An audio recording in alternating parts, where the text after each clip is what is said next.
é importante a gente falar que a fertilização in vitro é um tratamento que potencializa a chance de milhares de casais conseguirem os seus bebês.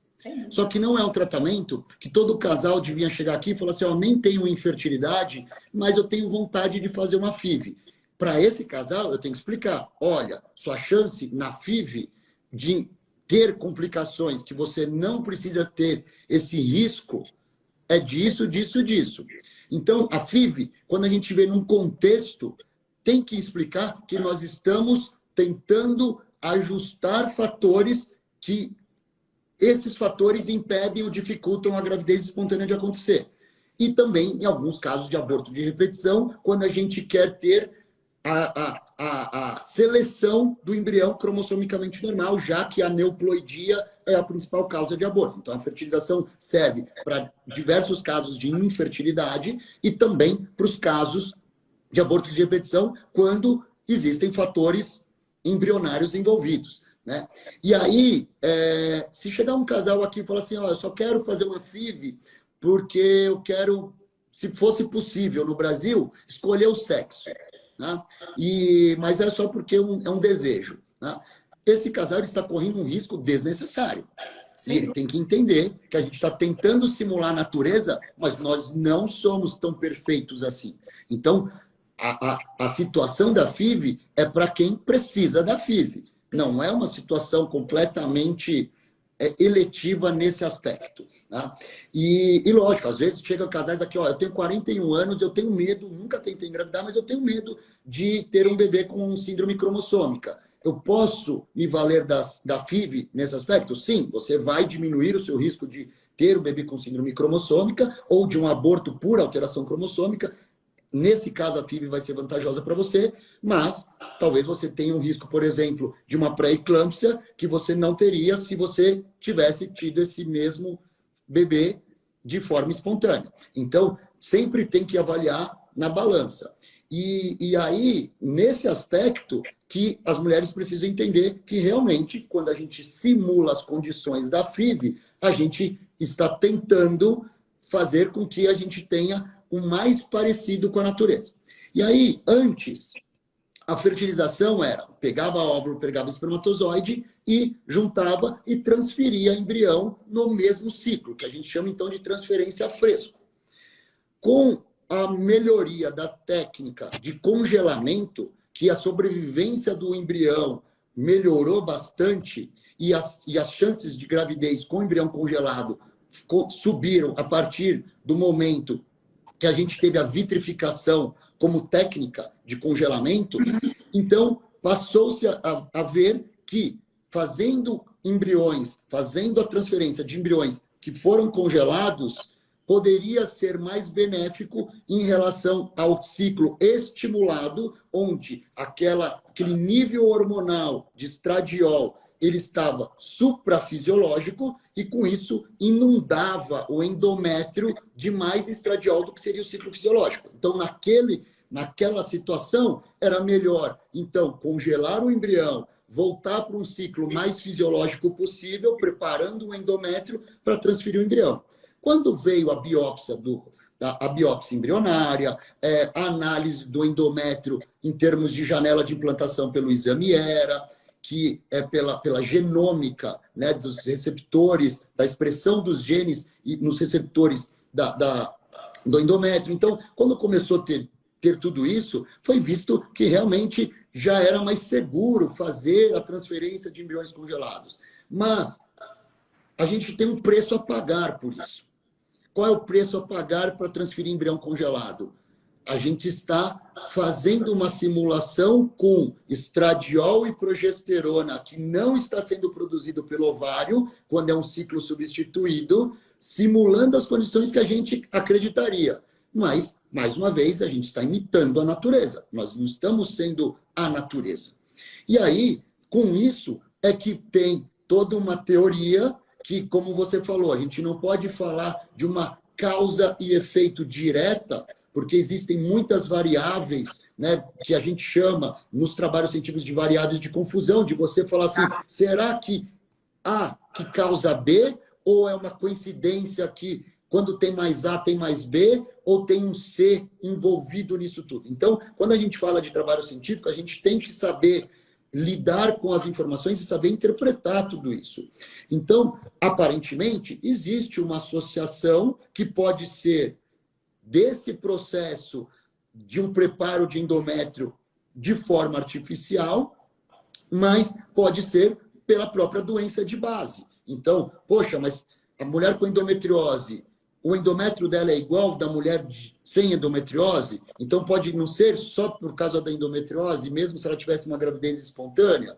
Pode ser por causa de gestações gemelares, por isso que sempre a gente tem que tirar os gêmeos da jogada. Porque fala, pô, é óbvio que gravidez gemelar vai ter mais parto prematuro, mais pré-eclâmpsia, mais diabetes gestacional. E não necessariamente é pela FIV de forma direta, uma correlação direta. Mas tudo isso, então, que a gente tem que tirar, né, e falar assim, ó, isso daqui pode ser do procedimento, isso daqui não. E aí, entender que você nunca vai estar isento de risco para nada. Nunca. Então, qual é o seu risco? Ah, eu não quero mais fazer FIV agora porque vocês estão me assustando. Vai ter um aumento da chance de eu ter uma pré-eclâmpsia. Sim, vai ter um aumento. Mas talvez não fazer a FIV vai ter um aumento da chance de você nunca ter um bebê. Então, que risco que você quer correr? Ah, não, nesse caso eu prefiro fazer a FIV tendo um risco de pré-eclâmpsia. Ok? Baseado nisso, o que nós podemos fazer para você precisar da FIV, porque a FIV vai te ajudar, mas minimizar o seu risco de pré-eclâmpsia? Então, reconhecer que a FIV, por si só, pode sim aumentar alguns fatores obstétricos e que a gente tem como intervir e diminuir o risco, anular jamais. Para morrer basta estar vivo. Então, eu tenho risco de cair de avião? Sim, se você voar no avião, você tem um risco. Mas, então eu não quero voar. Então você não vai para Disney. Porque se só tem jeito de ir de avião. Ah, mas eu quero ir para Disney. Então corra esse risco, porque o risco é baixo e vale a pena. É nesse conceito.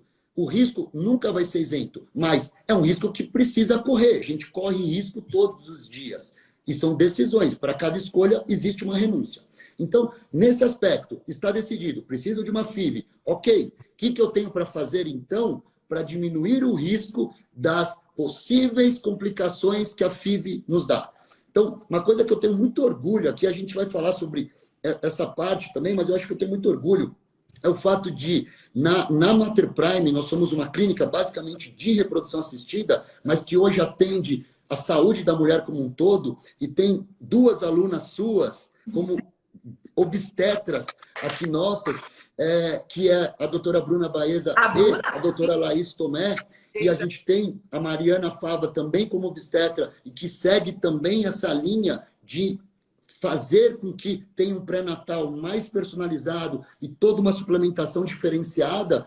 Nós temos incidência de complicações obstétricas pelo nosso volume, que é gigantesco, lá embaixo. Lá embaixo. Mas por quê? Porque a gente não ignora os fatores de risco. Nós não ignoramos. Nós simplesmente ajustamos tudo. Olha, tem que fazer reposição de cálcio, tem que fazer isso, como é que está o magnésio, como é que está aquilo, vitamina D está ajustada, não está, vamos complementar aqui, vamos complementar de que forma, para você é melhor isso, para você é melhor o sol, para você... Ou seja, individualização. Então, isso é fundamental. E 40% das nossas pacientes nem são de São Paulo e nem teriam condições de fazer pré-natal com a gente, embora algumas até do interior de São Paulo vêm fazer pré-natal uma vez por mês com a Bruna e com a Laís. E aí, essas pacientes que não têm um pré-natal do jeito que eu sonharia, que eu queria colocar o bebê e a Mater, através delas, fazer essa assistência ao parto e falar, olha, foi tudo perfeito. Então, como não é possível, pelo menos que a gente eduque, né, os profissionais a realmente falar assim, ó, essa paciente aqui precisa desse cuidado a mais e tal, dê uma atenção maior para esses aspectos, né? Do mesmo jeito que a gente fala de risco, quando faz um ultrassom morfológico do primeiro trimestre. Nós estamos falando estimando riscos. Estimando o risco de alteração cromossômica, aí, né, mais de uns anos para cá, já conseguimos estimar risco de pré-eclâmpsia, que 15 anos atrás não se falava nisso. Então, a gente tem como tentar fazer um pré-natal que realmente fala assim, olha, não é que você vai ter, mas como você tem um aumento de risco por determinados fatores, eu vou cuidar um pouquinho mais disso daqui. Então, da mesma forma que a gente fala que fazer aquela fórmula comercial de vitamina, que tem ácido fólico. Ah, estou tomando ácido fólico. Tipo, você está, assim, muito ultrapassado. Também a gente tem que pensar nessa obstetrícia com essas particularidades, né? Então, a pré-eclâmpsia, não tem como a gente falar, olha, eu prometo que você não vai ter pré-eclâmpsia. Não tem como, não tem como. Né? Mas a gente tem como minimizar riscos. Então, eu vou dar um exemplo meu, que acontece na minha casa. Minha primeira filha nasceu, foi gerada de uma gestação espontânea, e meu filho, que atualmente minha esposa está com 28 semanas de gravidez, foi oriundo de uma fertilização in vitro por adenomiose. Ótimo. Que bom que ela, né, tem um marido fertileuta, facilitou a vida dela, mas nem por isso nós tínhamos todos os caminhos e foi de primeira e foi tudo lindo, maravilhoso. Só que eu tentei minimizar os riscos de tudo, então vitamina D dela está por volta de 70 a 80. Hoje, a Bruna Baeza, que faz o pré-natal dela e controla isso de uma maneira exemplar, ela faz atividade física desde o começo da gestação e está com peso controladíssimo, tudo certinho. É um luxo, esbanja. O crescimento do Rafa, meu filho, está perfeito. Ou seja, por enquanto, a gente faz o que está no nosso alcance. Lógico, eu não posso jurar por Deus se não vai ter pré-eclâmpsia daqui 6 semanas, 7 semanas. Mas eu estou minimizando riscos com uma suplementação adequada, com orientações adequadas, e é isso que precisa ser feito. Então, a gente precisa entender que a paciente que engravidou de fertilização in vitro, ela precisa de um cuidado especial.